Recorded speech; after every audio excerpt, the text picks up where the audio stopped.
Hello friends, welcome back to my channel. আবার নিয়ে এসেছি নতুন বড় ব্লগ ভিডিও। এটা হচ্ছে হোলির দিন। আজকে 15 মার্চ। এরা সবাই এইভাবে নাচানাচি করছে দোলে হোলির দিন রাতে।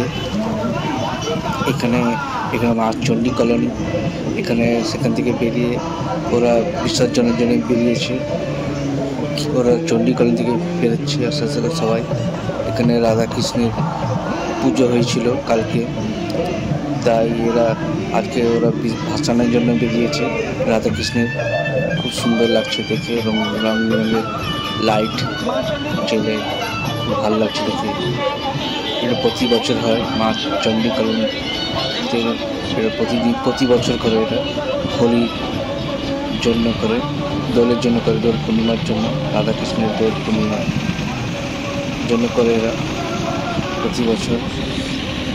দেখো রাধাকৃষ্ণের মূর্তিটা, দেখো খুব সুন্দর লাগে তোমাদের। এই ভিডিও যদি ভালো লেগে থাকে লাইক, শেয়ার, সাবস্ক্রাইব করতে পারো, কমেন্ট করতে পারো। সাবস্ক্রাইব করার জন্য অনুরোধ থাকলো, চ্যানেলটা সাবস্ক্রাইব করে দিও। দেখো সুন্দর মূর্তি করেছে এখানে রাধাকৃষ্ণের, খুব ভালো লাগছে দেখে। আবার দেখা হচ্ছে অন্য কোনো বড় ব্লগ ভিডিওতে। Tata, bye bye.